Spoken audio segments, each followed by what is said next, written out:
Hello साथियों, कैसे हैं। शिवाना अकेडमी में फिर से आप लोगों का एक बार हार्दिक स्वागत है। और फर्स्ट ग्रेड फिजिक्स की जो हमारी वीडियो लेक्चर सीरीज है, इस वीडियो लेक्चर सीरीज के अंदर हम लोग थर्मोडायनेमिक्स में चल रहे थे। थर्मोडायनेमिक्स का मेजर पोर्शन हमने कंप्लीट कर लिया था। आज थर्मोडायनेमिक्स का लास्ट जो पोर्शन बचेगा, जिसमें हम प्रोडक्शन ऑफ लो टेम्परेचर यानी कि न्यून तापों का उत्पादन, ये वाला जो टॉपिक है वो कवर करेंगे, ठीक है। और उसके बाद में जो अगला टॉपिक हमारा रहेगा वो स्टैटिकल का रहेगा, है ना। स्टैटिकल कौन से, जो हमारे स्टैटिकल मैकेनिक्स में हमने पढ़े हैं, है ना। मैक्सवेल डिस्ट्रीब्यूशन, देन उसके बाद में मैक्सवेल डिस्ट्रीब्यूशन फंक्शन हो गया, और अपने फर्मी-डिराक डिस्ट्रीब्यूशन फंक्शन हो गया, और उसके बाद में जो एक और बचता है बोस आइंस्टीन वाला, ना। तो कुल मिला के तीन डिस्ट्रीब्यूशन फंक्शन रहेंगे, इनके बारे में पढ़ेंगे, और इस पर छोटे छोटे न्यूमेरिकल जो आते हैं हमारे वो पढ़ेंगे, ठीक है। उसके साथ थर्मोडायनेमिक्स और स्टैटिकल दोनों पोर्शन खत्म हो जाएगा, ना। तो थर्मोडायनेमिक्स का जो आज का पोर्शन हमारा बचता है, फाइनल पोर्शन थर्मोडायनेमिक्स का, ना, स्टैटिकल का नहीं, थर्मोडायनेमिक्स का, वो है प्रोडक्शन ऑफ लो टेम्परेचर यानी कि न्यून तापों का उत्पादन, ठीक है।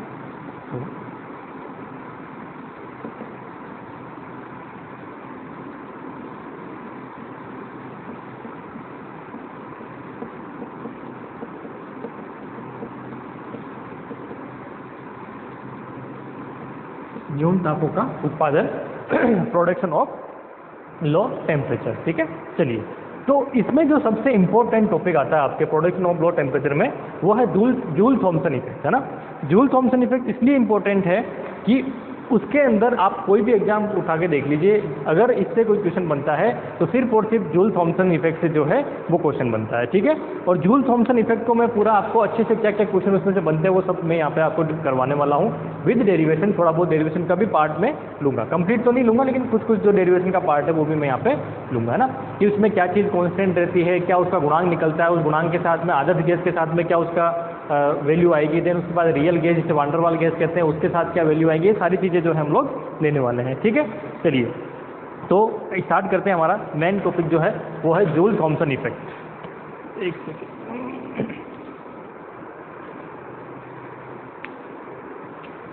तो मेन टॉपिक हमारा आज क्या रहने वाला है,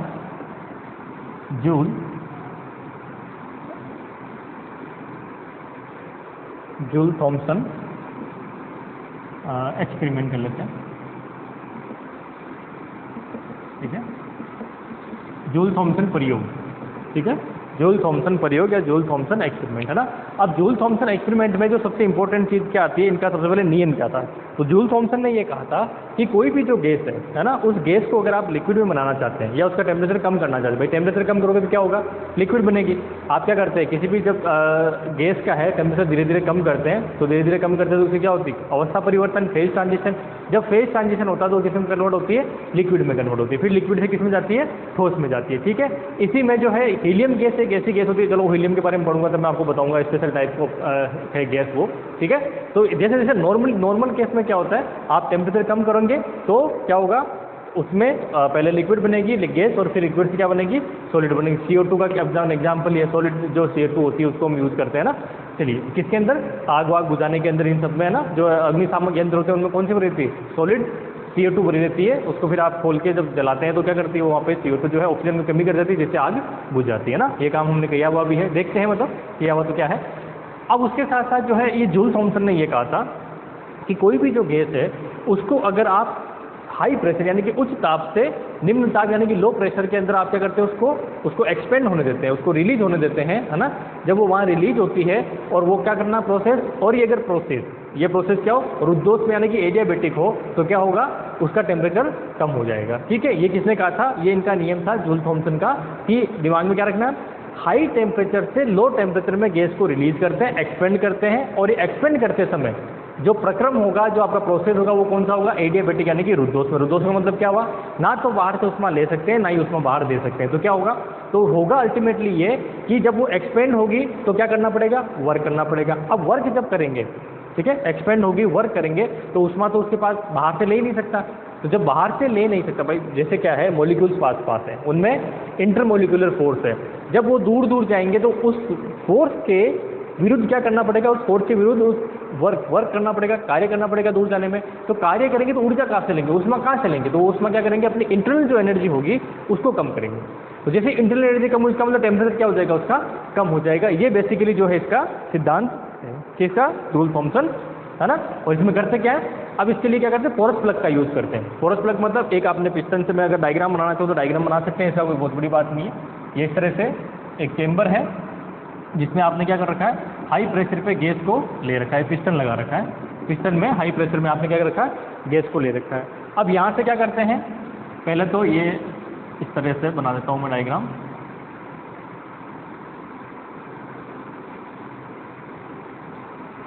ठीक है, ये इस तरह से आपके पास सर्पिलाकार नली हो जाती है।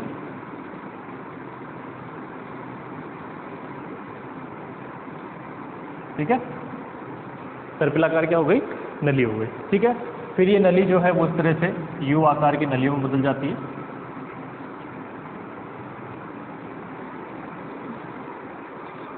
ठीक है, यू आकार की नली में बदलती है इस तरह से ये।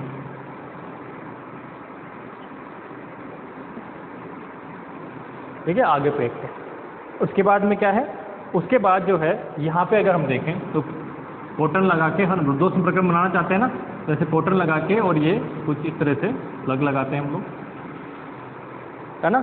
फिर जो है यहाँ सर अंदर डार्ट, ये इससे बंदी होती है इस तरह से।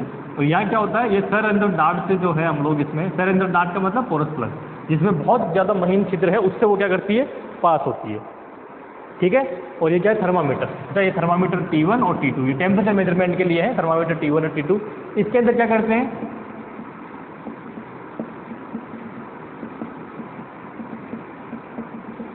लिक्विड हीलियम वगैरह इसमें भर देते हैं ताकि टेम्परेचर यहीं कम हो जाए। पहले तो क्या होगा, जब ये प्रेशर इसमें ज़्यादा ही है, प्रेशर के साथ साथ क्या हुआ, टेम्परेचर हमने लो करने की कोशिश की, लो टेम्परेचर हुआ कुछ इसका जो हमने ठंडा करके किया।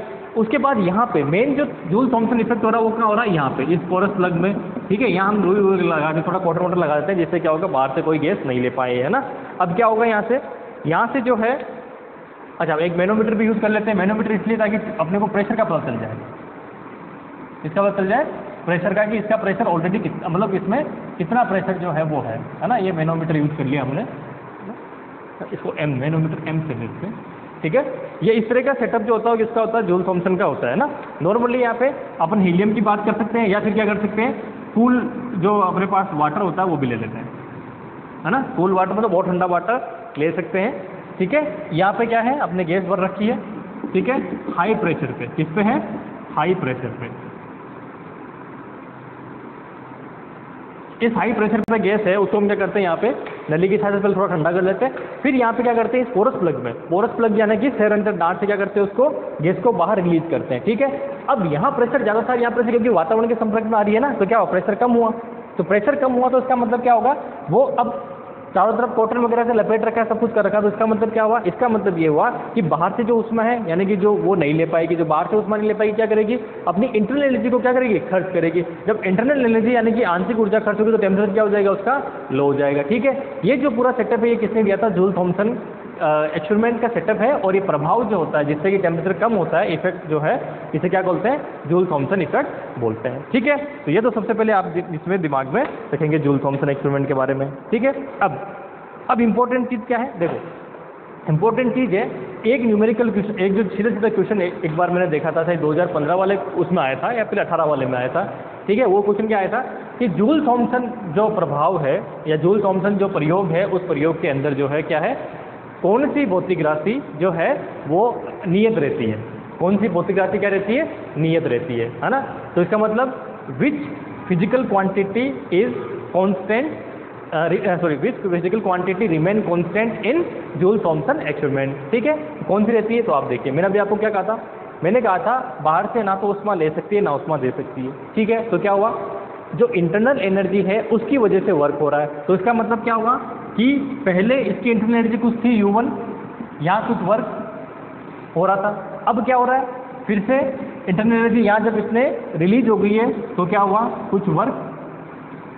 ठीक है, अब जब बाहर से ना उष्मा ले सकते हैं ना दे सकते, तो इसका मतलब पहले की जो एनर्जी है टोटल ये क्या होती है, एंथैल्पी, है ना। ये क्या होती है, एंथैल्पी। एंथैल्पी मतलब टोटल एनर्जी, ये क्या होगी, बाद की एंथैल्पी। ठीक है, तो इसका मतलब क्या होना चाहिए, एनर्जी कंजर्वेशन लो ये कहता है कि जब बाहर से ना तो उष्मा दे रहे ना ले रहे, तो सब कुछ हो रहा हो किससे हो रहा है, इसके इंटरनल एनर्जी प्लस वर्क से। ठीक है, तो इसका मतलब ये दोनों क्या रहनी चाहिए, इक्वल रहनी चाहिए। ये इक्वल रहने का मतलब h जो है वो क्या रहेगा, कांस्टेंट रहेगा। ये मोस्ट इंपॉर्टेंट लगा लेना। जूल थॉमसन इफेक्ट में कौन सी फिजिकल क्वांटिटी जो है वो कांस्टेंट रहती है, एंथैल्पी, यानी कि कुल ऊर्जा जो है, टोटल एनर्जी है, वो क्या रहती है, कांस्टेंट रहती है। ठीक है, ये एग्जाम में पूछा गया था। अब मुझे बताओ, इस क्वेश्चन को करने के लिए कोई न्यूमेरिकल वगैरह की जरूरत है क्या? नहीं, इसको सिर्फ और सिर्फ कंसेप्ट की जरूरत है। कंसेप्ट क्या था मैंने आपको यहाँ बता दिया। जूल थॉमसन इफेक्ट अगर क्लियर है कि उसमें हम क्या कर रहे हैं, हायर प्रेशर से लो प्रेशर में गैस को रिलीज कर रहे हैं, किसके द्वारा, पोरस प्लग के द्वारा। चारों तरफ क्या लगाई है, कॉटन। क्यों? क्योंकि ना तो उष्मा बाहर से ले सकते हैं ना उष्मा दे सकते हैं। तो क्या हुआ, उसी की इंटरनल एनर्जी और उसी ने जो वर्क किया है वो दोनों यूज आएंगे। तो पहले की इंटरनल एनर्जी वर्क, दूसरे बार जब इंटरनल एनर्जी वर्क है क्या होनी चाहिए, इक्वल। तो इसका मतलब ये किसके बराबर होती है, एंथैल्पी के। तो एंथैल्पी क्या होगी, बराबर होगी। अब जो डेरिवेशन स्टार्ट होता है वो इसी कंसेप्ट से स्टार्ट होता है, एंथैल्पी कांस्टेंट करके डेरिवेशन स्टार्ट होता है। और फाइनली हम क्या करते हैं, Joule Thomson coefficient find out करते हैं। ठीक है, और वो क्या आता है, ये आपने लिख लिया होगा, है ना। और डेरिवेशन में लिख रहा बार बार। फाइनली मुझे क्या मिलता है, जूल थॉमसन कोएफिशिएंट। और वो जूल थॉमसन कोएफिशिएंट क्या होता है, वो होता है म्यू एच, है ना, म्यू एच। ये एच इसीलिए लगाते हैं, एच फॉर एंथैल्पी। एंथैल्पी क्या किया हमने, कांस्टेंट किया। ठीक है, तो म्यू एच, और ये होता किसके बराबर है, dt अपॉन dp, है ना। किसके बराबर होता है, dp upon dt upon dp के, यानी कि change in temperature with respect to pressure. ठीक है, और कांस्टेंट क्या रहता है, h। कांस्टेंट क्या है, h। किसके बराबर आएगा, 1 upon Cp t minus t del v over del t, sorry del t over del v है ना, एक बार कंफर्म कर लेता हूँ। हाँ, del v over del t है ना, del v over del t minus v। ठीक है, ये जूल थॉमसन कोएफिशिएंट है। ठीक है, और ये आपको याद रहना चाहिए। ठीक है, इसका डेरिवेशन 2 पेज का है, वो डेरिवेशन मैं नहीं करा रहा, इसको इंपॉर्टेंट लगा लेना। ठीक है, क्या है म्यू एच, जिसको जूल थॉमसन कोएफिशिएंट बोलते हैं, एग्जैक्टली होता क्या है, डेल टी और डेल पी, यानी कि प्रेशर के साथ टेम्परेचर में चेंज, क्योंकि टेम्परेचर चेंज हो रहा है यहाँ पे, किसके साथ, प्रेशर के साथ। तो प्रेशर के साथ टेम्परेचर में change when the enthalpy is constant. ठीक है, equal to 1 upon Cp, 1 upon Cp T del V और डेल टी माइनस वी। ये है जूल थॉमसन कोएफिशिएंट हमारा।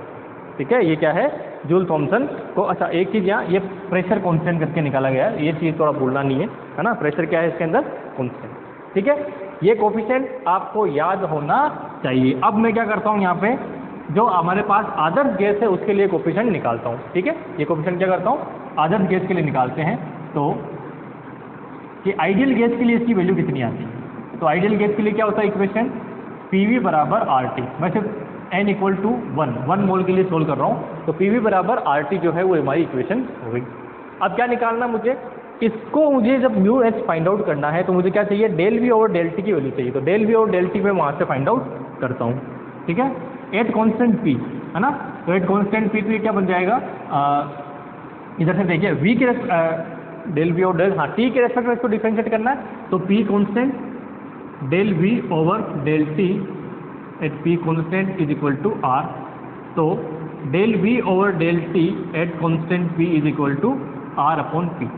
ठीक है, R अपॉन P। अब क्या करते हैं, R अपॉन P की अगर यहाँ से वैल्यूज में देखूँ तो R अपॉन P कितना आएगा इस वाली वैल्यू में। तो R upon P is equal to, इसको इधर डिवाइड कर दीजिए तो क्या आ जाएगा, V अपॉन T। ठीक है, क्या आएगा, V अपॉन T। ये वैल्यू यहाँ पुट कर दीजिए। तो mu H is equal to क्या हो जाएगा, 1 upon Cp T del V over del T at constant P। Del V over del T at constant P कितना आएगा, VT। भाई ये किसके बराबर है, del V over del T at constant P। ठीक है, तो किसके बराबर हुआ, मल्टीप्लाई में V upon T minus V। T से T cancel, V minus V करोगे तो कितना आ जाएगा, 0।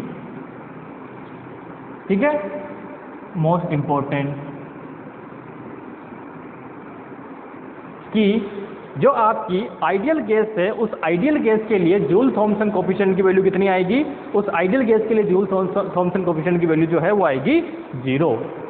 ठीक है, ये क्वेश्चन भी एग्जाम में डायरेक्टली पूछा गया है। जूल थॉमसन कोएफिशिएंट बहुत इंपॉर्टेंट है, 101% 2 क्वेश्चन इसके पूछे जाएंगे आपको। ठीक है, 2 क्वेश्चन आपको पूछे ही जाएंगे इसके ऊपर, और मैं आपको हाथों हाथ सारी चीज़ें लिखवा रहा हूँ, ठीक है। ये फॉर्मूला कांस्टेंट क्या रहेगी, एंथैल्पी, आइडियल गैस के लिए कितना आएगा, ये प्रसार कौन सा होता है, रुद्धोष्म यानी कि एडियाबेटिक प्रोसेस, एडियाबेटिक में हाई प्रेशर से लो प्रेशर की ओर जा रहे हैं, ठीक है। यहाँ से पोरस प्लग के अंदर, ठीक है। ये चीज़ दिमाग में सारी चीज़ें हो गई आपके पास क्लियर है ना, धीरे धीरे कि जूल थॉमसन इफेक्ट है क्या, ठीक है। अब आगे चलते हैं, अभी तो बहुत सारे क्वेश्चन बाकी हैं इसके ना। अब आते हैं कि अगर आपने यहाँ पे आइडियल गैस की जगह अगर रियल गैस लेते हो तो क्या इसमें इक्वेशन बनती है ना। अब रियल गैस के लिए del B over del T at constant P जब हम फाइंड आउट करते हैं तो वो खुद 1.5 पेज का डेरिवेशन है ना, सोल्व करना उसको, वो आप अगर करना चाहें तो घर पे कर सकते हैं। आपने वो क्या है कि एग्जाम में याद रखना पड़ेगा, क्योंकि उस 1.5 पेज के डेरिवेशन से हम लोग नहीं जाएंगे, ठीक है। तो फाइनली जो आपको ये मिलता है टी, ये आप लिखा लेना अगला, रियल गैस कौन सी होती है, वान डर वाल गैस, ठीक है, ये लिख लेना। रियल गैस कौन सी होती है, वान डर वाल गैस है। उस इक्वेशन को अगर हम सोल्व करते हैं और इक्वेशन को सोल्व करके फाइनल वैल्यू अगर हम फाइंड आउट करते हैं इसके लिए, ठीक है, तो फाइनल वैल्यू क्या मिलती है हमें, वो मिलती है जैसे यहाँ कैसी में T into del V over del T चाहिए ना, तो T into del V over del T at constant P, ठीक है। ये किसके बराबर आता है, ये आपके पास आएगा v minus B plus 2a upon R T, ठीक है। ये बहुत इंपॉर्टेंट है, v minus B plus 2a upon R T के क्या आता है, ये बराबर आता है। जब ये वैल्यू यहाँ रखोगे तो क्या होगा, म्यू एच अगर आप देखते हो इसके लिए तो म्यू एच क्या हो जाएगा, देखो माइनस बी प्लस बी वो कैंसिल आउट हो जाएगा, तो इक्वेशन क्या बन जाएगी 1 अपॉन सी पी है ना, 2a upon R T minus B, ठीक है, 2a upon R T minus B, ये आपका इक्वेशन बन जाएगी, क्योंकि v से भी कैंसिल आउट हो जाएगा, प्लस v है इधर माइनस v है, ठीक है। ये इक्वेशन आपके पास, तो ये क्या है ये है रियल गैस के लिए क्या है, जूल थॉमसन कोफिशिएंट, ठीक है। अब ये जूल थॉमसन कोफिशिएंट जो है वो किस पे डिपेंड करता है, देखो यहाँ पे इन कांस्टेंट पे डिपेंड करता है, भाई इसकी वैल्यू क्या होगी, टी की वैल्यू क्या होगी उसके अकॉर्डिंग, है ना। तो अब अगर यहाँ से हम लगाएंगे केस, मैं इधर लिख देता हूँ उन केस को, क्योंकि मुझे अब इसका कोई काम है नहीं ज़्यादा, ये समझाने के लिए था, तो ये मैंने मिटा देता हूँ। अभी रियल गैस चल रहा है ना, तो रियल गैस के लिए अगला क्वेश्चन क्या बन गया हमारे पास कि रियल गैस के लिए क्या इक्वेशन बनेगी, तो रियल गैस के लिए ये इक्वेशन बन जाएगी, ठीक है। अब यहाँ से आगे देखिए म्यू एच चेंज हो रहा है बार बार, है ना भाई। देखो आइडियल गैस के लिए म्यू एच, देखो सबसे पहले तो म्यू एच जूल थॉमसन प्रभाव के अकॉर्डिंग फॉर्मूला क्या होगा, तो वो हमने यहाँ लिखा। रियल गैस आइडियल गैस के लिए कितना होगा, 0 होगा। रियल गैस के लिए कितना होगा, तो ये होगा। 3 क्वेश्चन बन गए। अगला क्वेश्चन क्या बनेगा वो देखिए, वो बड़ा इंपॉर्टेंट है ना। कि अब यहाँ से अगर मैं केस फर्स्ट की बात करूँ, अच्छा इसको भी मिटा देता हूँ, इसका भी मुझे कोई यूज़ है नहीं वैसे, तो एक साथ ही रहेंगे सारे केस।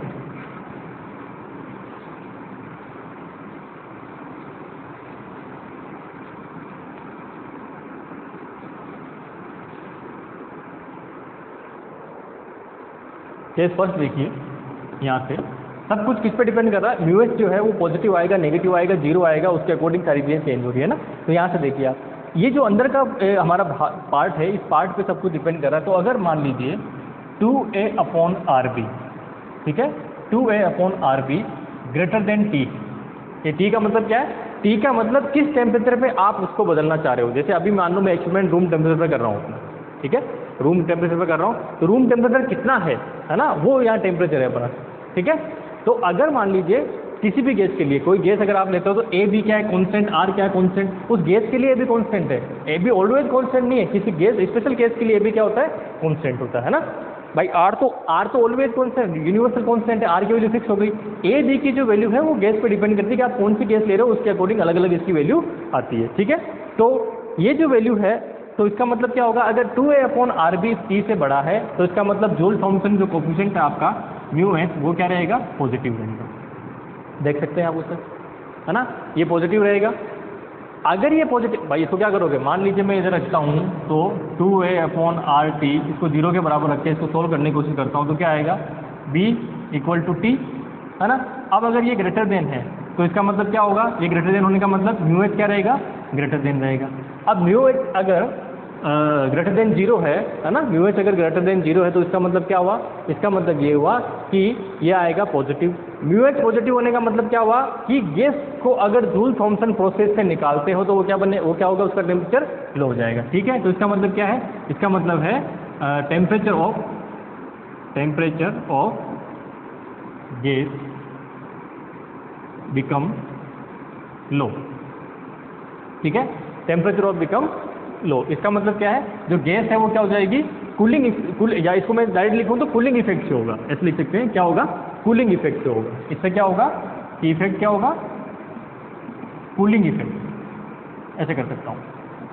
कूलिंग इफेक्ट का मतलब क्या है, कूलिंग इफेक्ट का मतलब है अगर म्यू जो है, अगर ये वाले कंडीशन है हमारे पास कि 2A/RB, यानी कि आज 2A/RB अपने कोई सी भी गैस लिए है ना, उसके लिए आपने ये फाइंड आउट किया। ठीक है, और इसकी वैल्यू अगर रूम टेम्परेचर से ज़्यादा आती है, किसकी वैल्यू, इसकी वैल्यू, या रूम टेम्परेचर की वैल्यू क्या इससे कम है, तो इसका मतलब क्या होगा, इसका मतलब ये होगा कि वहाँ पे गैस जो है वो क्या करेगी, जब आप जूल थॉमसन प्रोसेस से निकालोगे तो ठंडी हो जाएगी, है ना, पहले से ठंडी हो जाएगी। दूसरा केस है 2A/RB जो है वो लेस देन हो T से। ठीक है, क्या हो, लेस देन हो, तो इसका मतलब क्या है, ये कम है ये ज़्यादा है। इस केस में क्या होगा, जो म्यू एच है वो आपका क्या आएगा, नेगेटिव। जब म्यू एच नेगेटिव आएगा इसका मतलब क्या होगा, हीटिंग इफेक्ट। क्या होगा, हीटिंग इफेक्ट। हीटिंग इफेक्ट का मतलब क्या है, गैस जो है ठंडी होने की बजाय गर्म हो जाएगी, यानी कि प्रोसेस वही है, वही एक्सपेरिमेंट सेटअप है, वही सब कुछ है, लेकिन आपने जो जिस टेम्परेचर पे ये एक्सपेरिमेंट कर रहे हो, प्रयोग कर रहे हो, वो टेम्परेचर अगर इससे ज़्यादा है, ठीक है, इस वाली क्वांटिटी से ज़्यादा है, तो क्या होगा, तो आपके पास ये इफेक्ट क्या हो जाएगा, ठंडी करने के बजाय गैस क्या हो जाएगी, गर्म हो जाएगी। ठीक है, तीसरा केस अगर 2A/RB is equal to T है, तो इसके अंदर क्या होगा, इसके अंदर जो आपका म्यू एच आएगा वो कितना आएगा, 0। तो इसका मतलब क्या होगा, कोई नो इफेक्ट का मतलब गैस जो है ना तो ठंडी होगी ना गर्म होगी, जैसी है वैसी की वैसी उसका टेम्परेचर रहेगा। ठीक है, तो इसका मतलब क्या हुआ, इसका मतलब ये हुआ कि अगर इस टेम्परेचर से ज़्यादा टेम्परेचर है तो क्या होगा, हीटिंग इफेक्ट। इस टेम्परेचर से कम टेम्परेचर है तो क्या होगा, कूलिंग इफेक्ट। तो इसका मतलब ये क्या हुआ, ये जो टेम्परेचर हुआ, ये टेम्परेचर क्या होगा, एक इसको क्रांतिक या क्रिटिकल टेम्परेचर कह सकते हैं, यानी कि इसके ऊपर इसके नीचे जो है गैस का वही गैस है, वही सब कुछ सेटअप है, उसके बावजूद भी क्या होगा, गैस ठंडी होने के बजाय गर्म और गर्म होने के बजाय इसमें नीचे टेम्परेचर में ठंडी हो गई। ठीक है, तो इसे क्या बोलते हैं, इसका सही जो नाम होगा वो होगा व्युत्क्रमण टेम्परेचर। व्युत्क्रमण क्यों, क्योंकि इफेक्ट को व्युत्क्रम कर देता है। ठीक है, इसको क्या कहता है, व्युत्क्रम यानी कि इन्वर्जन कर देता है ना, तो इससे क्या बोलते हैं, इन्वर्जन टेम्परेचर यानी कि व्युत्क्रमण टेम्परेचर। ठीक है, तो यहाँ लिख दीजिए कि Ti इक्वल टू 2A/RB। ठीक है, इसे क्या बोलते हैं, इसे बोलते हैं व्युत्क्रमण ताप। ठीक है, या कह सकते हैं टेम्परेचर ऑफ इन्वर्जन। ठीक है, टेम्परेचर ऑफ इन्वर्जन। ठीक है, व्युत्क्रमण ताप यानी कि टेम्परेचर ऑफ इन्वर्जन। जब इस टेम्परेचर ऑफ इन्वर्जन को इस तरह से लिखते हैं तो कुल मिला के आपके पास जो इक्वेशन बनती है म्यू की इक्वेशन क्या थी, ये वाली। तो इसके अकॉर्डिंग अगर मैं इसको चेंज करूंगा तो क्या हो जाएगा, mu H is equal to ये। ठीक है, Cp। आप क्या करिए, इसको b से पूरे के पूरे को डिवाइड कर दीजिए, है ना, मल्टीप्लाई और डिवाइड कर, या इस b को क्या करिए, कॉमन ले लीजिए। जैसे b को कॉमन लेंगे ये क्या हो जाएगा, 2A/RB और T -1। ठीक है, 2A/RB किसके बराबर है, 2A/RB इन्वर्जन टेम्परेचर के, तो क्या हो जाएगा, mu H is equal to V/Cp, ये हो जाएगा Ti/T-1। ठीक है, एक फॉर्मूला इसका रियल गैस के लिए ये बन गया। ठीक है, और Ti क्या है, Ti है 2A/RB, तो आपको ये डायरेक्टली पूछा जा सकता है। ठीक है, 2A/RB डायरेक्टली पूछा जा सकता है एग्जाम में। तो आपके पास ये इन्वर्जन टेम्परेचर प्लस ये दोनों इंपॉर्टेंट है। ठीक है, ये दोनों क्या इंपॉर्टेंट है, कब कूलिंग होगा और कब हीटिंग होगा और कब कुछ नहीं होगा, वो दोनों सारे के सारे केस जो है वो इस तरह से होंगे। ठीक है, तो इसका मतलब क्या, अच्छा आदर्श गैस के लिए भी म्यू एच कितना आ रहा था, 0। तो इसका मतलब क्या है कि आदर्श गैस को अगर आप, आइडियल जो गैस है उसको अगर जूल थॉमसन इफेक्ट से निकालते हैं तो उसके टेम्परेचर में कोई चेंजेस नहीं आएगा। ठीक है, उस पर कोई इफेक्ट नहीं होगा जूल थॉमसन इसका जो इफेक्ट का। ठीक है, ये क्योंकि उसके लिए म्यू एच कितना आ रहा है, 0। ठीक है, तो ये थोड़ा सा आप क्लियर कर लीजिए। इन्वर्जन टेम्परेचर से कम टेम्परेचर है ना, मान लीजिए इसका कोई किसी भी गैस के लिए, जैसे नॉर्मली क्या होता है हाइड्रोजन और हीलियम गैस है ना, कंफर्म कर लेता हूँ हाइड्रोजन हीलियम ही है ना, सामान्य ताप पर, हाँ हाइड्रोजन और हीलियम गैस है ना। हाइड्रोजन और हीलियम गैस जो होती है वो ऐसी गैस होती है जिसके लिए ये जो इन्वर्जन टेम्परेचर है ना वो सामान्य ताप से क्या होता है, ज़्यादा होता है या कम होता है, सॉरी सामान्य ताप से क्या होता है, कम होता है। अच्छा एक कंसेप्ट यहाँ मैं लिखवा देता हूँ, ये मान लीजिए Ti है, ठीक है, तो Ti से हाई टेम्परेचर पे जाते हो, इधर क्या है बढ़ता हुआ टेम्परेचर, इधर क्या है कम होता हुआ टेम्परेचर, तो इस तरफ तो क्या होगा कूलिंग इफेक्ट, और इस तरफ क्या होगा हीटिंग इफेक्ट। ठीक है, कि अगर आप कोई एक्सपेरिमेंट कर रहे हैं किसी गैस के साथ में है ना, कोई एक्सपेरिमेंट कर रहे हैं, उसके लिए मान लीजिए हाइड्रोजन और हीलियम के लिए जो है ये अपन अगर नॉर्मल टेम्परेचर की बात करूँ, मान लीजिए रूम टेम्परेचर की बात करूँ, तो रूम टेम्परेचर कितना होता है, मान लीजिए T इक्वल टू आपने किया 27 डिग्री सेल्सियस पे एक्सपेरिमेंट कर रहे हैं। ठीक है, अब ये जो Ti है ना हाइड्रोजन और हीलियम के लिए, ये क्या होता है Ti जो है वो लेस देन होता है 27 डिग्री सेल्सियस, कम होता है 10-12 डिग्री से, उससे भी कम हो सकता है ये टेम्परेचर। ठीक है, तो नॉर्मल रूम टेम्परेचर के ऊपर Ti जो है वो कम है, इसका मतलब 27 किधर आएगा, 27 आएगा यहाँ पे, ये तो इससे कम है 27 से। तो इसका मतलब जब हाइड्रोजन और हीलियम गैस को आप नॉर्मल टेम्परेचर के ऊपर क्या करते हैं, जूल थॉमसन इफेक्ट से निकालते हैं, तो वो क्या करता है हीटिंग शो करता है। क्यों, क्योंकि उसका जो इन्वर्जन टेम्परेचर, ये जो टेम्परेचर है ये क्या आता है कम आता है। बाकी जो गैसें हैं नाइट्रोजन वगैरह, ऑक्सीजन, जो भी जैसे CO2 वगैरह, उनका जो टेम्परेचर इन्वर्जन वो बहुत ज़्यादा होता है। इस वजह से क्या होता है रूम टेम्परेचर पर जब उनको जूल थॉमसन इफेक्ट करते हैं तो वो क्या हो जाती है लिक्विड में कन्वर्ट हो जाती है। ठीक है, ये चीज़ जो है थोड़ा सा आप दिमाग में रखेंगे है ना। तो मैं लिख देता हूँ एक चीज़, लिख लीजिए एक चीज़ कि हाइड्रोजन और हीलियम गैस के लिए व्युत्क्रमण ताप सामान्य ताप से कम होता है। हाइड्रोजन और हीलियम गैस के लिए व्युत्क्रमण ताप सामान्य ताप से कम होता है, अतः सामान्य ताप पर ये गैसें जूल थॉमसन प्रभाव में, सामान्य ताप पर ये गैसें जूल थॉमसन प्रभाव में हीटिंग इफेक्ट शो करती है। हीटिंग को हीटिंग ही लिख लेना है ना, या उसमें या एक लिख देना, इसका सामान्य ताप पर जूल थॉमसन प्रभाव में इन गैसों का ताप बढ़ जाता है। ठीक है, इन गैसों का ताप बढ़ जाता है। ठीक है, इंग्लिश में लिख लीजिए, the inversion temperature of hydrogen and helium gas are greater than the normal temperature,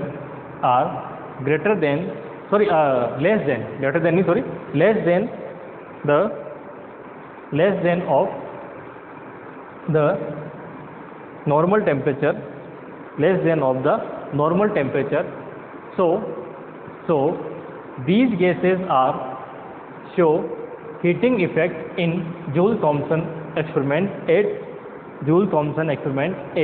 normal temperature। ठीक है, ये कुल मिला के आपके पास अब जाके आपका जूल थॉमसन एक्सपेरिमेंट है वो कंप्लीट हो चुका है। और कितने इसमें फॉर्मूले और कितने क्वेश्चंस आपके बनते हैं वो आप देख लीजिए। आधे घंटे के वीडियो लेक्चर हो गया अपना। इस आधे घंटे के वीडियो लेक्चर में आपको कम से कम 10 से 12 क्वेश्चन जो है यहाँ से आपको मिल जाते हैं। और मैंने आपको पहले ही कहा है, आप कोई सा ही पेपर उठा के देख लीजिए, जूल थॉमसन इफेक्ट पे आपको क्वेश्चन डायरेक्ट मिलेगा ही मिलेगा। और जूल थॉमसन पे जो क्वेश्चन मिलेगा उसको सिर्फ आपको पढ़ना और टिक करना है। अगर मैंने जो चीज़ें आपको बताई वो सारी चीज़ें आपके कंसेप्ट क्लियर हो गए हैं तो ठीक है, वरना आप वहाँ पे घूमते ही रह जाओगे, नहीं समझा पाओगे क्या चीज़ करनी है। स्टार्टिंग कहाँ से हुई? स्टार्टिंग हुई जूल थॉमसन इफेक्ट है क्या, तो उसमें बहुत सारे प्रोसेस आए। ठीक है, क्या वापस रिपीट कर देता हूँ। कौन सा प्रोसेस होगा? रुद्धोष में यानी कि एडियाबेटिक प्रोसेस। ठीक है, हाई टेम्परेचर से लो प्रेशर की ओर पोरस प्लग द्वारा यानी कि सरेंद्र डार्ट द्वारा। हो गया कंप्लीट एक काम। दूसरा क्या बनेगा? कौन सी फिजिकल क्वांटिटी कॉन्स्टेंट रहेगी, है ना? कौन सी रहेगी? टोटल एनर्जी यानी कि एंथैल्पी H। ठीक है, अगले पे जाइए। जूल थॉमसन कोफिशिएंट हमने फाइंड आउट किया, क्या था? Del T over del P at constant H, जिसको μH से रिलेटेड किया था। क्या था? 1/Cp, है ना?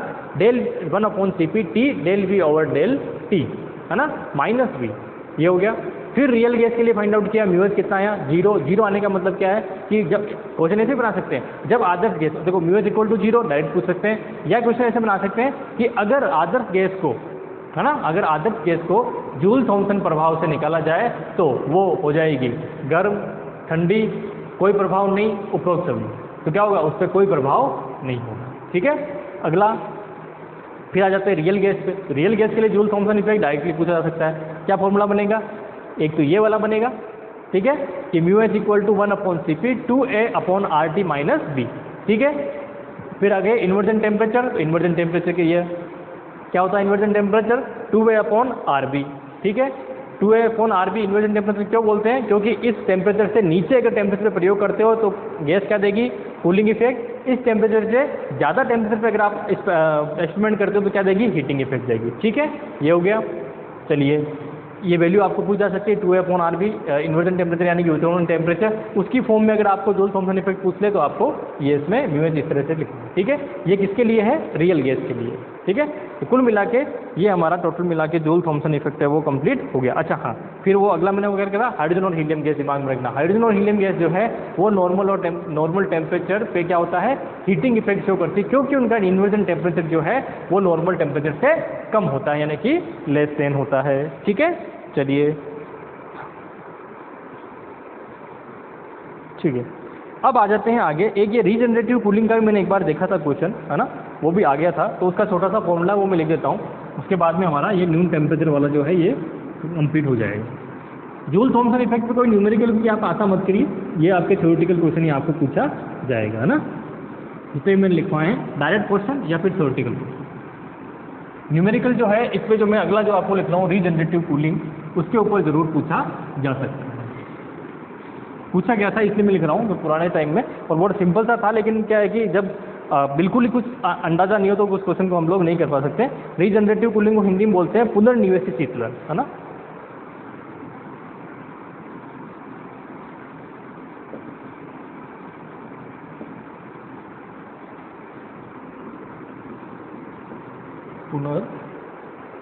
पुनर्निवेशी,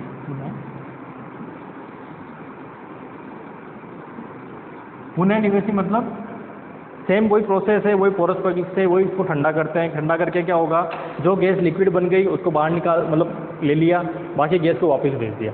फिर वापस ये प्रोसेस चलता रहेगा, ऐसे करते करते सारी गैस जो उसको किसमें बना देते हैं? लिक्विड बना देते हैं। इसको क्या बोलते हैं? रीजनरेटिव कूलिंग, ठीक है। तो होगा क्या, वही सेर अंदर डार्ट प्रयोग से लिखना चाहो तो लिख लो। सेर अंदर डार्ट प्रयोग से जो है गैस को निकालते हैं और लिक्विड बनी हुई गैस को अलग कर लेते हैं। समझ लो, लिक्विड बनी हुई गैस को अलग कर लिया, बाकी जो गैस बची उसको वापस ऊपर भेज दिया। फिर से वही प्रोसेस करते हैं, धीरे धीरे सारी गैस को लिक्विड बनाए। मतलब जूल थॉमसन पर जो इफेक्ट है उसको बार बार दोहराना, वही क्या है? रीजनरेटिव कूलिंग, ठीक है। तो इसके अंदर क्या है मेनली, वही सेम वही जूल थॉमसन इफेक्ट वगैरह वही सब कुछ वही है ना। इसमें कुछ ज़्यादा दिया हुआ थ्योरेटिकल ध्यान रखना है कि बार बार इस प्रोसेस को हमें, क्योंकि एक प्रोसेस से जरूर नहीं कि पूरी की पूरी गैस लिक्विड बन जाए, उसका कुछ पार्ट लिक्विड बनेगा और कुछ क्या होगा, वापस गैस की फॉर्म में ही रहेगा, ठीक है।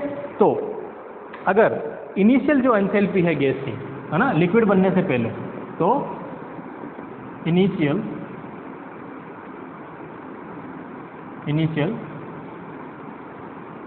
एंथैल्पी कितनी है? इनिशियल एंथैल्पी जो गैस की है वो HI है ना। प्रारंभिक एंथैल्पी लिख लेना, प्रारंभिक एंथैल्पी,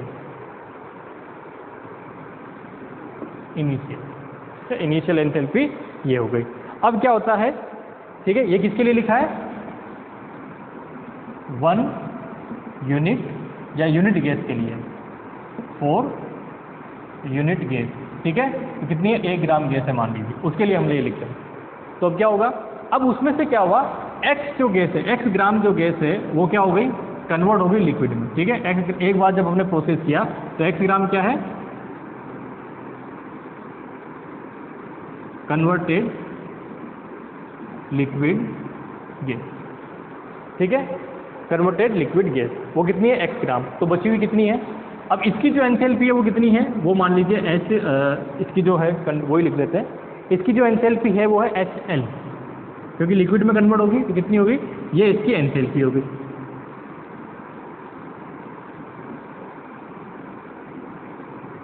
ठीक है, एंथैल्पी, ठीक है। अगला बची हुई गैस कितनी है? बची हुई अपने पास 1 - X ग्राम गैस, ठीक है, जो बची हुई गैस है ना। तो इसमें क्या होगा, इस गैस को आप वापस भेजोगे, किसमें? जब आप इसको लिक्विड में बनाना चाहते हो तो वापस इसको ऊपर भेजोगे, है ना, वापस इसको कंप्रेस करोगे, कंप्रेस करके फिर से लिक्विड बनाओगे, ठीक है। तो कुल मिला के ये प्रोसेस बार बार चलता है। भाई स्टार्टिंग में कितनी थी, यूनिट गैस थी, यूनिट में से एक जो पार्ट है उसका क्या हो गया, कन्वर्ट हो गया लिक्विड में, उसको आपने बाहर निकाल दिया, बची कितनी ये गैस, इसको वापस भेज दो रीजनरेटिव कूलिंग में। इसकी जो एंथैल्पी है बची हुई गैस की, वो एंथैल्पी कितनी होगी, ठीक है। तो वो एंथैल्पी कितनी हो जाएगी फाइनल, क्योंकि जो फाइनल बची हुई है तो इसको मैं लिखता हूँ, इसकी जो एंथैल्पी है वो HF है ना, HF आप समझ जाना, एंथैल्पी बार बार मैं लिख रहा हूँ, ठीक है, ये इसकी एंथैल्पी है। अब कुल मिला के जो है अपने एनर्जी कंजर्वेशन अगर लॉ लगाते हैं तो क्या होगा, एनर्जी कंजर्वेशन लॉ के अकॉर्डिंग या एंथैल्पी कंजर्वेशन, तो एंथैल्पी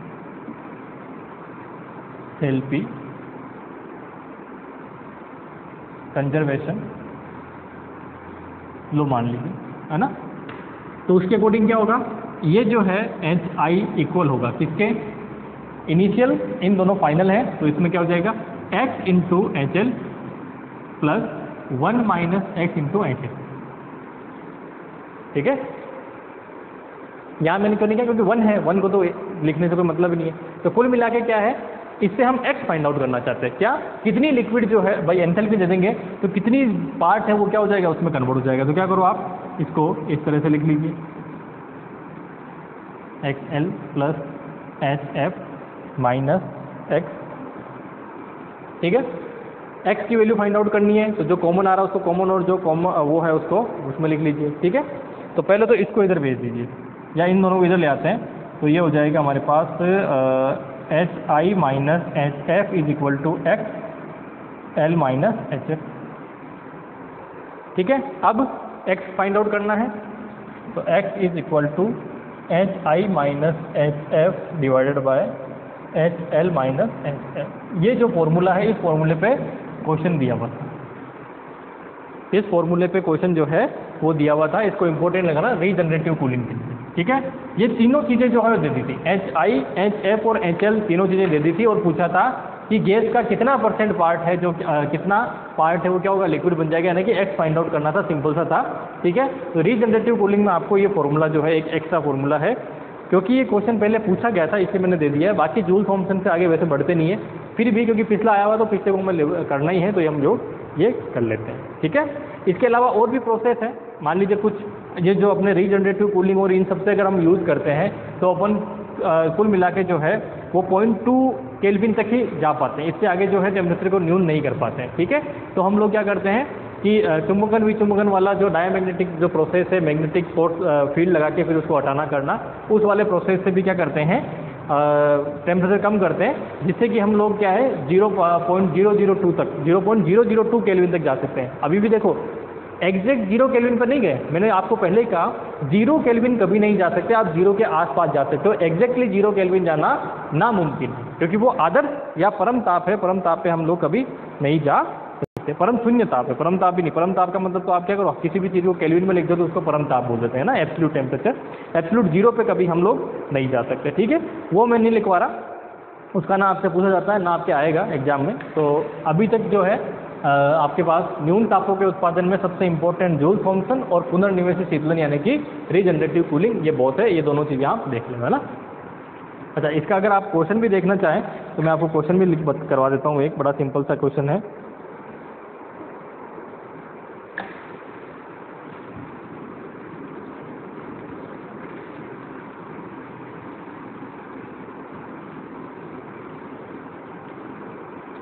अब इसमें से न्यूमेरिकल दे रखे हैं, कोई बहुत बड़ी इसमें दे रखा है कि ऑक्सीजन गैस के लिए वान डेर वाल नियतांक ए और बी दे दिए है ना। जैसे एक क्वेश्चन ले लेते हैं, ऑक्सीजन गैस के लिए वान डेर वाल नियतांक ए जो है वो गिवन है आपके पास 1.32 लीटर स्क्वायर, ठीक है, लीटर स्क्वायर, और वायुमंडलीय दाब ATM इंटू मोल स्क्वायर, ठीक है। और बी जो है वो आपको गिवन है, वो कितना है 3.12 इंटू 10⁻⁻² लीटर पर मोल, और इसका व्युत्क्रमण ताप की गणना कीजिए। और ठीक है, आर भी गिवन है, व्युत्क्रमण ताप की क्या करनी है, गणना करनी है, और ये दे रखा है जूल पर केल्विन और मोल में, ठीक है, ये गिवन है सारी की सारी चीज़ें। अब पूछा है कि व्युत्क्रमण ताप, अब आपको सीधी सीधी बात है साहब कि अगर आपको नॉर्मल, अगर आपको पता है ठीक है, कि न्यूटन ताप क्या होता है, T I equal to 2A/RB होता है। अब सारी वैल्यू आपको पता है, इसमें रख दीजिए, आंसर निकाल दीजिए। ठीक है, बस ध्यान क्या रखना है, ध्यान सिर्फ ये रखना है इसके अंदर कि जब आप इसको कन्वर्ट करें, ठीक है, कन्वर्ट करते टाइम थोड़ा सा दिमाग में रखें ये चीज़ कि ये जो है किस में दे रखा है, लीटर स्क्वायर ATM और इसमें दे रखा है मोल में, तो इसको मुझे थोड़ा सा MKS में कन्वर्ट करना है। तो MKS में मतलब न्यूटन मीटर और मोल में कन्वर्ट करना है, न्यूटन मीटर और मोल में कन्वर्ट करना है। तो लीटर क्या होता है, लीटर क्या होता है, लीटर होता है सेंटीमीटर क्यूब, 1000 सेंटीमीटर क्यूब। ठीक है, तो 1000 सेंटीमीटर क्यूब को किस में बदलोगे, मीटर क्यूब में बदलोगे। तो मीटर क्यूब में कैसे बदलोगे, तो कैसे बदलने के लिए सेंटीमीटर को क्या करो, ये 10 की 3 सेंटीमीटर में कितना होता है 10⁻² इंटू 3, तो कितना हुआ 9, कितना होगा ये सॉरी 6, ठीक है, 10 कितना हो जाएगा 6। तो 6 को आप क्या करिए, इस तरह से सोल्व करिए तो कितना हो जाएगा, अच्छा माइनस में जाएगा, हाँ माइनस में, ठीक है, तो माइनस का 6 ये सोल्व करेंगे तो हो जाएगा -3, ठीक है। एक तो ये, तो मीटर क्यूब में कितना हुआ -3, तो -3 से वो चीज़ मल्टीप्लाई हो जाएगी। ठीक है, मोल में तो है ही, कोई समस्या ही नहीं है। अब क्या है अगला, वायुमंडलीय दाब। तो वायुमंडलीय दाब ATM में है, ATM को किसमें बदलोगे, न्यूटन पर मीटर स्क्वायर में कितना करोगे, 10 की घात +5 से मल्टीप्लाई करोगे, तो इससे मल्टीप्लाई करोगे, इससे मल्टीप्लाई करोगे, ठीक है, इन दोनों से मल्टीप्लाई करोगे, मल्टीप्लाई करके उसको सोल्व कर लोगे, बाकी चीज़ वैसे की वैसे चलेगी। कोई वो लीटर में है उसको भी चेंज करोगे, लीटर को किसमें करोगे, मीटर में करोगे। ये मीटर में कैसे करोगे, 10 की घात -3 से मल्टीप्लाई कर दोगे, आगे आराम से ये चीज़ें क्या होगी, सोल्व हो जाए। अच्छा सॉरी ये गलती कर दी क्या यहाँ पे, ये क्या गलती कर दी, पावर, अच्छा इसके स्क्वायर में तो ये 3 बार होगी, तो हाँ 6 आएगी ना, सही है, -3 चलेगा, ठीक है। तो इस तरह से आप इसको सोल्व कर लेंगे, ठीक है। तो मेरे हिसाब से जो है ये सिंपल सा क्वेश्चन है, इसको सोल्व कर लें, फाइनल आंसर आपके पास 1007 इसका आंसर आ जाएगा। कोई बहुत बड़ी बात है नहीं इसमें, ऐसा क्वेश्चन आपको दिया भी नहीं जाएगा एग्जाम में, है ना, आप इसमें निश्चिंत रहिए। आपको अगर क्वेश्चन आता है जूल थॉमसन से, तो जूल थॉमसन से आपको मैंने जो क्वेश्चन आपको बताए थ्योरेटिकल, उनके अलावा कोई क्वेश्चन आज तक ना पढ़ा है ना आगे पढ़ेगा, ठीक है, क्योंकि उसमें न्यूमेरिकल देने जैसी कोई बात रह नहीं जाती है। और मेरे को जो क्वेश्चन करवाना था वो एंथैल्पी वाला जो क्वेश्चन है ना, ये करवाना था, हाँ ये आया हुआ है, और बड़ा सिंपल सा क्वेश्चन था, और इस पर न्यूमेरिकल आएगा। इस पर अगर आएगा ना रीजनरेटिव कूलिंग, तो इसका न्यूमेरिकली आएगा। न्यूमेरिकल क्या है, किसी गैस की एंथैल्पी जूल थॉमसन प्रसार के पूर्व तथा पश्चात क्रमशः, क्वेश्चन है, पूर्व का मतलब इनिशियल कितनी है, वो है 80 कैलोरी, ठीक है, और पश्चात कितनी है, यानी कि फाइनल, वो कितनी है 120 कैलोरी, ठीक है। फिर उसके बाद ये कहा गया है, यदि निर्गत द्रव की एंथैल्पी, निर्गत द्रव लिक्विड की एंथैल्पी किसमें आती है, HL, वो कितनी है, निर्गत द्रव की एंथैल्पी 60 कैलोरी है, ठीक है, और हो तो गैस का कितना अंश यानी कितना पार्ट द्रवित हो जाएगा। इंग्लिश वालों के लिए बड़ा सिंपल बता देता हूँ, ये सारी चीज़ें लिखी हुई, आप बना लीजिए अपना क्वेश्चन, ठीक है, कि जूल थॉमसन इफेक्ट है, उसके पहले एंथैल्पी कितनी है गैस की, ये एंथैल्पी है, ठीक है। आफ्टर कितनी एल्फी, before Joule Thomson effect enthalpy is HI equal to 80 calorie. After Joule Thomson effect enthalpy of gas is 120 calorie, and the enthalpy of liquid is 60 calorie. Then find out the part of liquid, है ना। तो liquid का part क्या होगा, H is equal to HI minus HL divided by HF minus HL, sorry उल्टा लिख दिया, confirm कर देता हूँ, HF माइनस, है ना, HF माइनस HI और HF माइनस HL, ठीक है। ये जो है आपके पास इसकी वैल्यू रहेगी, ठीक है। रख दीजिए इसके अंदर, तो क्या मिलेगा 120 माइनस 80 डिवाइडेड बाय 120 माइनस 60, तो कुल मिला के कितना हो गया, ऊपर बचेगा 40 डिवाइडेड बाय नीचे कितना बचेगा 60, 40/60 0 से 0 कैंसिल, तो 2/3 कितना हो जाएगा, 2/3 पार्ट जो है वो क्या रहेगा, और आगे सोल्व करोगे तो 0.20 है ना, तो 66, तो 0.66 जो पार्ट है, यानी कि अगर आप 1 ग्राम गैस दोगे तो उसमें से 0.66 ग्राम गैस है वो लिक्विड बनेगी, 44 ग्राम वापस आपको ऊपर भेजनी पड़ेगी। ठीक है, ये जो आपके पास सिंपल सा क्वेश्चन, और शायद यही क्वेश्चन पूछा गया था एग्जाम में। ठीक है, एग्जाम में, क्योंकि ये इसी से बनाते हैं, आपको मैंने पहले ही कहा था जो आपके कोर्स क्वेश्चन बनेंगे वो CBS में से बनेंगे, है ना, जो आपके UG वाले पोर्शन में। ठीक है, अब एक पोर्शन और इसमें बच जाता है, वो भी थ्योरेटिकल है, और वो है लिक्विड हीलियम का, ना। मैंने आपको कहा था कुछ इसके लिक्विड हीलियम की चीज़ें आपको दिमाग में रखनी पड़ेगी। लिक्विड हीलियम एक स्पेशल टाइप ऑफ गैस है जो कभी भी सॉलिड नहीं बनती। नॉर्मल प्रेशर के ऊपर क्या है, हीलियम जो है वो सॉलिड नहीं बनती है, ये इसकी सबसे इंपॉर्टेंट चीज़ है। और जब आप इसको लिक्विड बनाने की, या फिर कह सकते हैं इसका जो ट्रिपल पॉइंट है वो कभी नहीं होता है। जैसे हर एक गैस का ट्रिपल पॉइंट होता है, हर एक पदार्थ का ट्रिपल पॉइंट। ट्रिपल पॉइंट का मतलब क्या है, जहाँ पे सॉलिड, लिक्विड और गैस तीनों क्या रहती है, इक्विलिब्रियम यानी कि साम्य में रहती है। ठीक है, लेकिन हीलियम एक ऐसी गैस है जिसमें तीनों अवस्थाएं कभी भी साम्य में नहीं रहती है, इसलिए ये थोड़ा इंपॉर्टेंट हो जाती है ना। और इंपॉर्टेंट हो जाती है तो इसको पढ़ना भी अपने लिए ज़रूरी है। तो अगला टॉपिक आ जाएगा हमारे पास हीलियम या लिक्विड हीलियम फर्स्ट सेकंड। हाँ, हीलियम नहीं, लिक्विड हीलियम।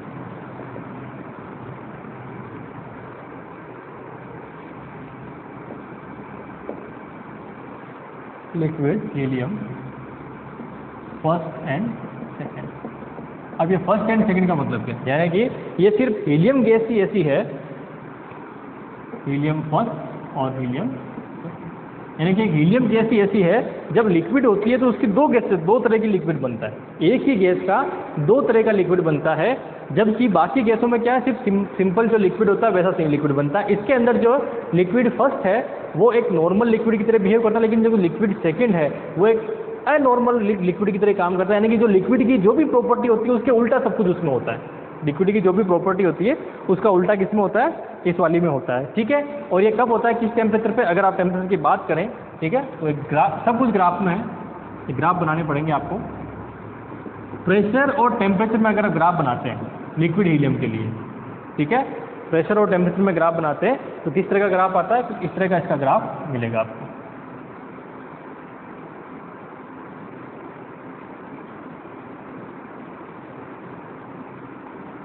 ठीक है, और ये कितना है, 2.19 केल्विन है शायद, है ना। हाँ, 2.19, ठीक है, 2.19 केल्विन।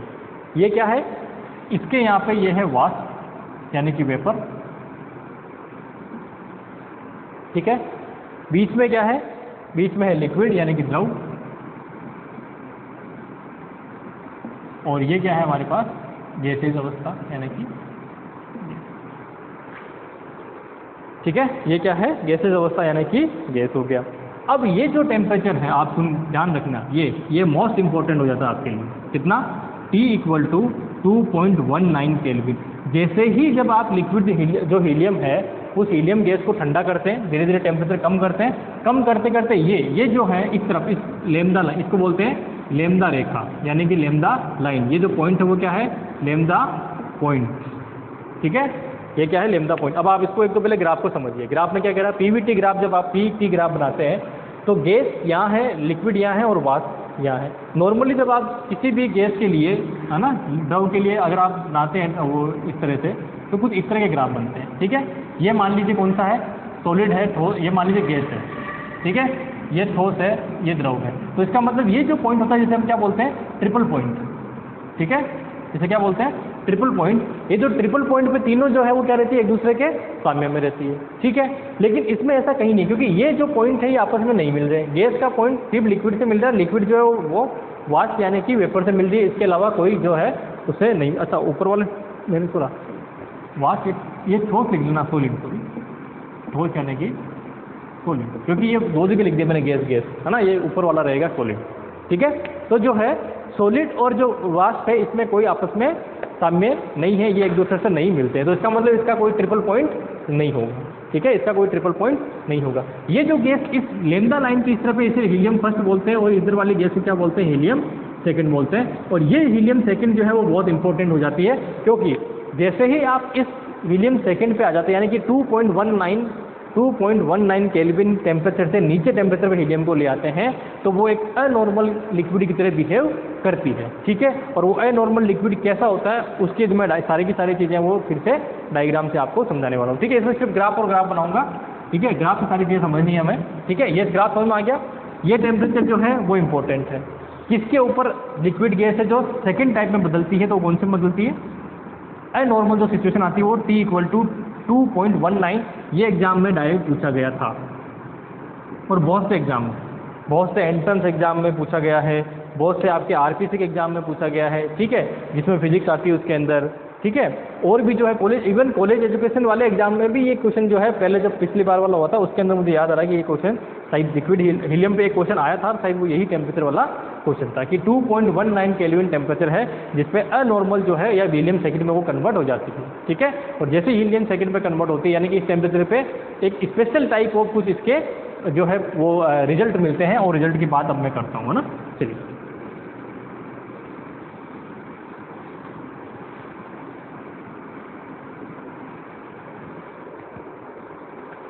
ठीक है। अच्छा, इसमें 2-3 चीज़ें लिख लीजिए कि इनका जो है लिक्विड हीलियम जो है उसमें तीनों अवस्थाएं कभी भी साम्य में नहीं होती है, हो गया, यानी कि कभी भी इक्विलिब्रियम में नहीं होगी, ठीक है। दूसरा, लिक्विड हीलियम का ट्रिपल पॉइंट यानी कि त्रिक बिंदु नहीं होता है, लिक्विड हीलियम का त्रिक बिंदु नहीं होता, या हीलियम गैस का त्रिक बिंदु नहीं होता है, ऐसा लिख लीजिए आप। तो हीलियम गैस का त्रिक बिंदु नहीं होता है, ठीक है। Helium gas do not have any triple point, ठीक है। इंग्लिश में आप लिखना चाहें तो लिख लीजिए इस तरह से।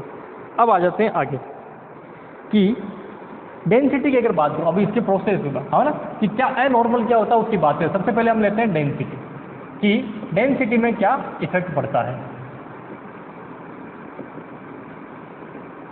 घनत्व, है ना। सब कुछ ग्राफ से समझना पड़ेगा, ठीक है। तो ग्राफ क्या बनता है डेंसिटी का, कुछ इस तरह का ग्राफ आता है, टेम्परेचर और डेंसिटी डी, है ना। स्पेशल कौन सा है टेम्परेचर, ये 2.19 केल्विन पे सब कुछ हो रहा है। नॉर्मली जब हम लिक्विड की बात करते हैं तो लिक्विड में जब आप नॉर्मल उससे समझना, जब किसी भी पदार्थ का आप टेम्परेचर बढ़ाते हैं, है ना, तो टेम्परेचर बढ़ाएंगे तो डेंसिटी क्या होगी, बढ़ेगी। क्यों? क्योंकि जो उसके एटम हैं गैस के या फिर लिक्विड के, वो क्या होंगे, उनको काइनेटिक एनर्जी मिलेगी kT, उससे वो दूर दूर जाएंगे। तो इसका मतलब क्या हुआ, डेंसिटी।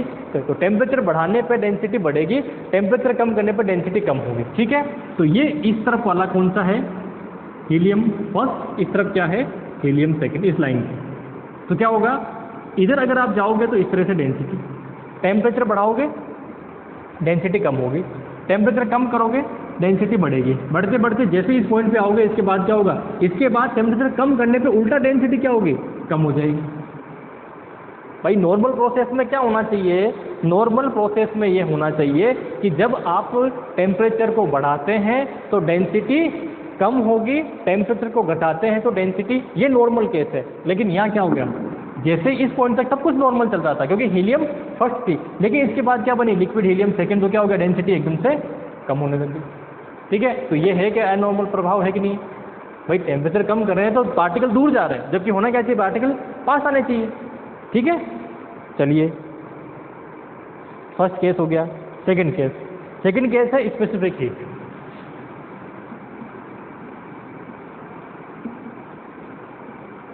यानी कि विशिष्ट ऊष्मा।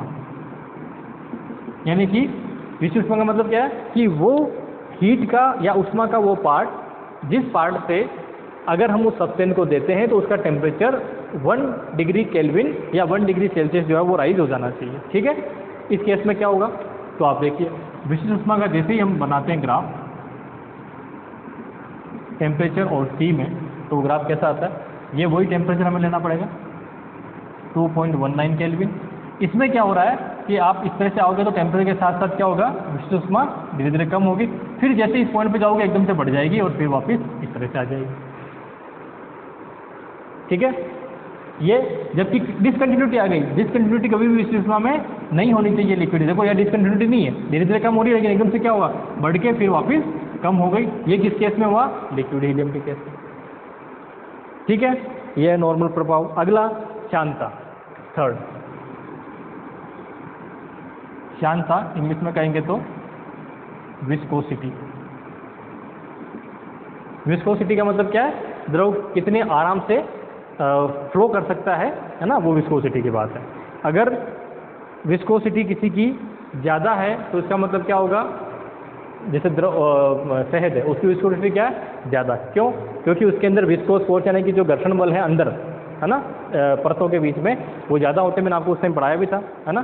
तो उसका मतलब वो धीरे धीरे फ्लो करेगा, और पानी में क्या है, विस्कोसिटी कम, तो इसलिए वो स्पीड से फ्लो कर जाता है। अब इस केस में क्या होगा, टेम्परेचर के साथ क्या रिलेशन होगा, अच्छा विस्कोसिटी का, यहाँ टेम्परेचर के साथ क्या रिलेशन आएगा विस्कोसिटी का, तो विस्कोसिटी को नीटा से डिनोट करते हैं हम लोग, है ना।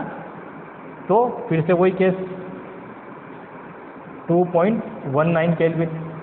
तो नॉर्मली जब आप टेम्परेचर को कम करते हैं, टेम्परेचर कम करते हैं तो क्या होता है भाई, टेम्परेचर बढ़ाएंगे तो मोशन बढ़ेगा, मोशन बढ़ेगा, इसका मतलब विस्कोसिटी जो है वो ज़्यादा रहेगी, क्योंकि आराम से फ्लो कर सकते हैं। जैसे जैसे टेम्परेचर कम करोगे तो विस्कोसिटी क्या होगी, कम होगी। तो आप देखिए यहाँ पे टेम्परेचर कम करोगे तो विस्कोसिटी क्या हो रही है, धीरे धीरे कम हो रही है, ठीक है।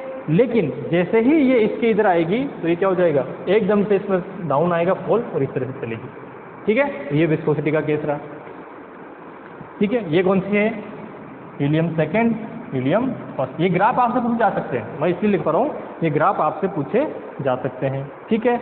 अगला जो है सबसे इंपॉर्टेंट, उसे बोलते हैं रोलिंग इफेक्ट। रोलिंग इफेक्ट, अब इस रोलिंग को रोलिंग ही बोलते हैं हिंदी में भी, रोलिंग प्रभाव। अब ये रोलिंग प्रभाव क्या, वो देखिए। रोलिंग प्रभाव ये है कि जब आप इस लिक्विड हीलियम सेकेंड को किसी पात्र में भरते हैं ऐसे, है ना,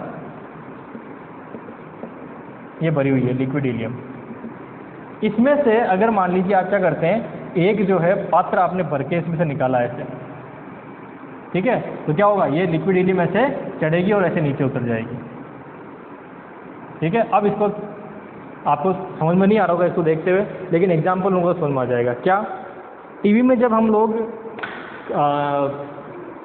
अगर आपने ये जो अपने महाभारत, रामायण और शिव पुराण वगैरह सब देखते हो, तो जब हम भगवान मतलब उसमें जाते हैं, स्वर्ग लोक में जाते हैं, या फिर भगवान के पास जब जाते हैं, उनका जो लोक होता है जो भी उसमें, तो आप देखते हो वहाँ पे आप पाँव के अंदर देखोगे तो वो जैसे बादल चलते हैं ना, वैसे वैसे वो सब चलती रहती है।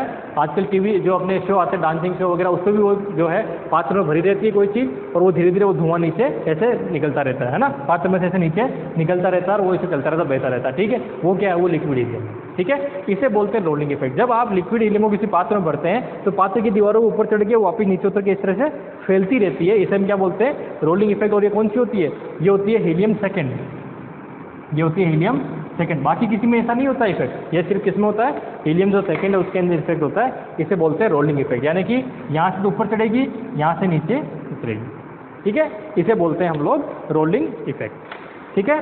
तो कुल मिला के लिक्विड हीलियम के लिए ये सारी की सारी चीज़ें आपको पूछी जा सकती है, ग्राफ प्लस रोलिंग इफेक्ट के बारे में कुछ पूछना चाहे तो, हालांकि नहीं पूछा अभी तक, लेकिन ये इसलिए कि आपको पता रहना चाहिए, आप फिजिक्स के स्टूडेंट हो, कि वहाँ जो वो दिखाते हैं बादल वादल जैसे सब चीज़ें, और वो पात्र में से जो चीज़ निकलती रहती है ना, सजावट के लिए लगाते हैं, जो चीज़ें निकलती है गैस, वो कौन सी रहती है, लिक्विड हीलियम सेकेंड। कौन सी रहती है, लिक्विड हीलियम सेकेंड रहती है, ठीक है।